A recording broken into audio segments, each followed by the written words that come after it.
नमस्ते दोस्तों।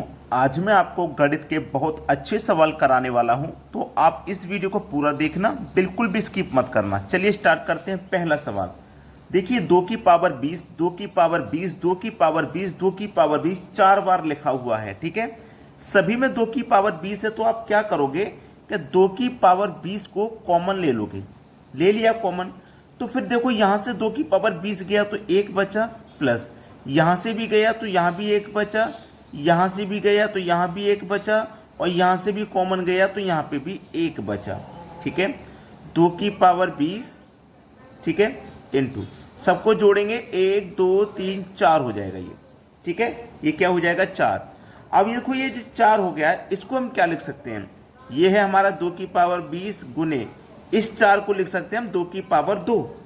ठीक है, अब देखो बेस हमारा, आधार हमारा समान है। जब आधार समान है तो पावर ऐड हो जाएगी, तो इसको हम लिख सकते हैं, जब बेस समान है ना, तो बेस आ गया हमारा, पावर ऐड हो जाएगी, 20 और 2 22 हो जाएगी। ये हमारे सवाल का है सही जवाब। ठीक है, क्लियर हो गया ना। इस तरीके के सवाल को आप आसानी से कर लेंगे। अब देखते हैं अगला सवाल। अगला प्रश्न है, साधारण ब्याज पर निवेश की गई कोई धनराशि 12 वर्षों में 5 गुना हो जाती है, 27 वर्षों में यह कितनी गुनी हो जाएगी। एसएससी एमटीएस 2024 में पूछा गया सवाल। देखिएगा, कोई राशि है 1 और ये कितनी हो जाएगी 5 गुना, मतलब 5 हो जाएगी। तो 1 से 5 हो जाएगी, कितनी बढ़ जाएगी, ये 4 बढ़ जाएगी। ये जो 4 बढ़ेगी ये कितने समय में बढ़ेगी, 12 बरस में बढ़ेगी। 12 बरस में हो जाएगी 4। जब 12 बरस में 4 बढ़ेगी तो इसका मतलब क्या है भाई, 12 बरस में 4 बढ़ेगी तो 1 बरस में कितनी बढ़ेगी, 1 बरस में बढ़ेगी 4/12। ठीक है, 4 एकम 4, 4 तिया 12, 1/3 है ना। 1 बरस में कितनी बढ़ेगी, 1/3। 1 बरस में बढ़ेगी कितनी, 1/3। पूछा है 27 वर्षों में कितनी बढ़ेगी, तो 27 से क्या करेंगे, गुना कर देंगे। 3 निम 27, 9 एकम 9 ही रहेगा। ठीक है, 9 एकम कितना हो गया, 9। तो देखो, कोई राशि हमारी 1 होगी और ये कितनी हो जाएगी, 9 बढ़ जाएगी। 27 वर्षों में कितनी बढ़ जाएगी, 9। 1 से 9 बढ़ जाएगी तो ये कितनी हो जाएगी, 10 हो जाएगी। प्रश्न को सही से करना सीखिए। अभी तो बहुत से बच्चे सोच रहे होंगे कि 9 ही हमारा आंसर होगा। 9 हमारा आंसर नहीं है भाई। कोई राशि हमारी 9 बढ़ेगी, जैसे 4 बढ़ी थी ना, वैसे ही 9 बढ़ेगी। तो 1 पे 9 बढ़ेगी तो 10 हो जाएगी। तो कितनी हो जाएगी वह राशि, वह राशि हो जाएगी हमारी 10। यानी कि सी ऑप्शन है सवाल का सही जवाब। अब देखते हैं अगला सवाल।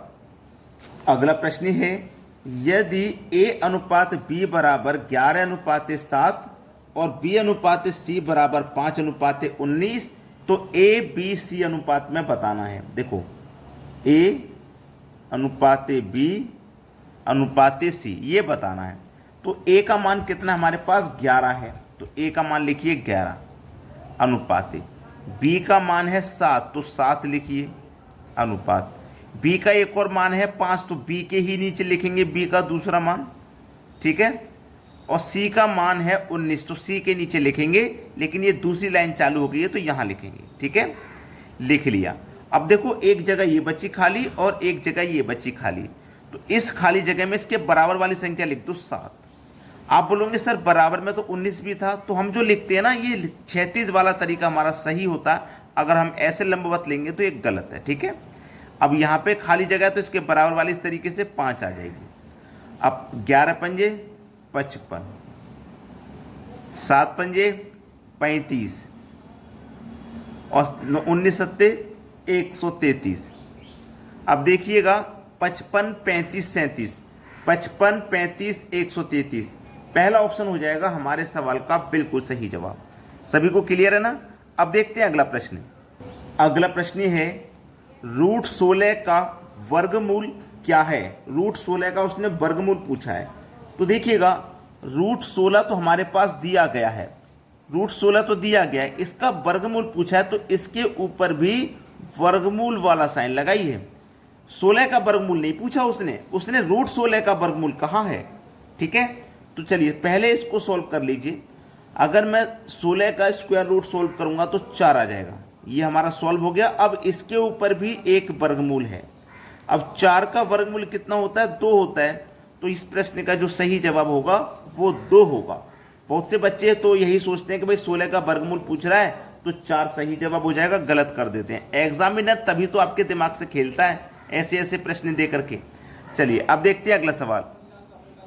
अगला सवाल है, यदि m प्लस n बराबर 24 तो m माइनस 16 की पावर 3 प्लस n माइनस 8 की पावर 3 क्या है? ठीक है, देखिएगा बहुत अच्छा सवाल है। इन दोनों का योग 24 है, तो ये दोनों कोई ऐसी संख्या होंगी जिनको जोड़ के 24 आ जाएगा। तो m की वैल्यू 16 होगी और n की वैल्यू हम कितनी होगी? 8 होगी। ये हमने अपनी तरफ से ली हैं, ये हमने अपनी तरफ से ली हैं, दिया नहीं गया। अब 16 और 8 को जोड़ोगे तो 24 हो जाएगा। अब देखो m की वैल्यू हमने कितनी ली? 16, उसमें से माइनस कर देंगे 16 तो देखो 0 हो जाएगा। तो 0 की पावर 3 का मान 0, बीच में प्लस का साइन है। n की वैल्यू देखो हमने 8 ली है, तो n की वैल्यू हम कितनी लेंगे? 8, और माइनस उसमें से 8 कर देंगे तो यहाँ पे भी 0 आ जाएगा। 0 की पावर 3 करोगे तो 0 रहेगा, और 0 प्लस 0 को ऐड करोगे तो 0 रहेगा। तो हमारे सवाल का आंसर 0 आ जाएगा। प्रश्न को करना सीखिए। चलिए अब देखते हैं अगला सवाल। अगला सवाल है, वर्ष 2025 का कैलेंडर किसके समान है? ये प्रश्न यूपीएससी सीसेट 2024 में पूछा गया था और बहुत अच्छा सवाल है। देखिएगा 2025 का कैलेंडर किसके समान है? ये हमें कौन सा ईयर दिया गया है? 2025 दिया गया है। तो इसमें हम 4 से भाग देंगे। 4 से जब हम भाग देंगे ना, इसमें हम जब 4 से भाग देंगे तो लास्ट की 2 डिजिट कटा लेते हैं बस। 4 छिंग 24, 4 छिंग 24 कट गया, 25 में से 24 कट गया तो शेष कितना बचा? 1 शेष बचा, 1 शेष बचा। तो इसका मतलब क्या हुआ? इसका मतलब ये हुआ कि ये जो 2025 है ये हमारा 2024 प्लस 1 है। 2024 हमारा लीप वर्ष है, ठीक है, 2024 लीप वर्ष है, उसमें प्लस 1 है। ये क्लियर है ना इतनी बात? चलिए, जब हमारा 1 प्लस होता है तो हम 6 जोड़ते हैं, जब हमारा 2 प्लस होगा या 3 प्लस होगा तो हम 11 जोड़ते हैं, और जब कुछ भी प्लस नहीं होगा, शून्य होगा यानी कि पूरा पूरा डिवाइड हो जाएगा, तो हम क्या करेंगे? वहां पे 28 जोड़ते हैं। क्लियर इतनी बात? अब यहाँ पे 1 शेष बच रहा है तो हम कितना जोड़ेंगे? 6। मतलब 2025 में हम 6 जोड़ेंगे तो ईयर हो जाएगा 2031। तो कौन सा कैलेंडर किसके समान होगा? 2025 का कैलेंडर 2031 के समान होगा।